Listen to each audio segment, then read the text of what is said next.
Philosophizing doodle, yeah! Man, quantitative calculus is hard. I wish I knew this sooner. Man, I'm too old for this. Well, class, we all know that time when you can't seem to solve a math problem. But have you noticed that when you're with your friends, it's so easy to talk to them? Why? Well, it's because you've been eating the cake of education all wrong. In Partaceyism, education is not a ladder that you climb. Most schools start from the bottom up. Instead, it is a cake that you eat. Don't you see how difficult that would be if you eat a cake from the bottom to the top? That cake will always fall over you. It will be a great mess. Our current mess of education. And when the cake collapses, students feel lost because the students have no idea where to pick up the pieces of the cake of education anymore. In many ways, education is a cake, and we have to eat it top to bottom, not bottom to top, so that we can taste all of the cake, not just a single part of the cake, in its holistic whole. Oh, why not start at the top? Imagine kindergartners being introduced to quantum mechanics, string theory, and being in time, a great book by Martin Heidegger.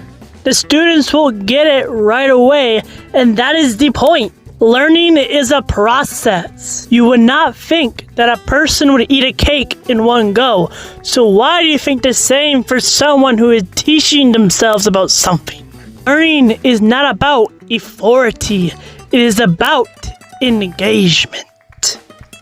Wish is accessible to all ages. In regards to kids, they have an advantage in learning since they are naturally curious.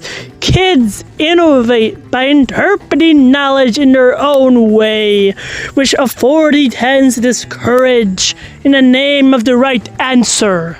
Although there is no difference in the path, both authority and kids are trying to learn more. Therefore, over time, with patience, the basics like math and language will come out naturally because all of the biggest ideas have all of the smaller ideas already within them. Like how a kid will taste the frosting of the slice of cake by eating the whole slice of cake. The goal of education isn't about getting the right answer, since no one truly knows the right answer. Instead, the goal of education is to have students show respect and attentiveness to the subjects at hand that they learn. Neil deGrasse Tyson said it best. One of the great challenges in life is knowing enough to think you're right, but not enough to know if you're wrong. That's what builds joyful innovation, the golden zone where people think they're right, but are unestablished enough in their ways to be open to change when new evidence comes along. To make this work, Partaceyist schools do not rely on memorization. Instead, Partaceyist schools measure innovation by measuring the creative output of a group by their collaboration together on a subject. For example, to measure creativity, if every student gives the same answer, the class scores lower on a collective innovation score for the entire class. If students bring unique interpretations of the subject matter while still respecting the subject, the class scores higher. The innovation scores of the Partaceyist school feeds back into school funding, which is recorded by percentages of respectfulness and innovation opinions seen by outside observers and the students themselves. For example, if 3 students state they have innovation scores of 9 out of 10, 8 out of 10, and 10 out of 10, and the teacher's score is 7 out of 10. Then a total innovation for the students will be 9 plus 8 plus 10 plus the 7 from the teacher too will equal 34. Out of 10 plus 10 plus 10 and plus a 10 from the teacher will equal 40. For an outside school bureau, they see the student opinion as biased, so they give a score of a 2 out of 10 for the entire class, making the total 36 divided by 50 or 72%, which is a C minus for the entire class, which is useful for the school to see the aggregate creativity each class develops. In this case, the class just barely passed. Although, if one wanted to know their own score, we can find out by using students 1's opinion of 9 out of 10 added by the bureau's score of 2 out of 10 and teacher's opinion of 7 out of 10, making a total 18 out of 30 or 60%, which is a failing grade for student 1 because they were so dishonest in the recording of their own view of their own creativity. In essence, mutual respect generates wealth in the Partaceyist schooling system. So the more respectfully students engage creatively with subjects, the more resources the whole learning community gains from the active participation of school itself.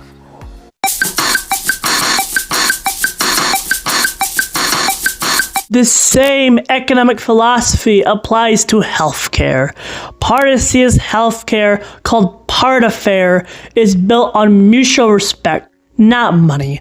Hospitals are funded by donations and investments, and care is distributed through a ranked room system. In a ranked room system, the first level room will always be the room with the least amount of Partafare contribution towards the room. And as you go down the rank, the amount of Partafare contribution will increase for each additional room within the system. In essence, everyone gets the same treatment within these rooms, but luxuries like TVs or private rooms depend on what you choose. The poorest will tend to go to the lower ranked rooms because they will have more Partafare covered for them, while wealthier people tend to go to the higher ranked rooms because choosing a room as lower ranked just to save more money is considered disrespectful for society and for the longevity of the hospital system itself. Therefore, wealthier people gain more respect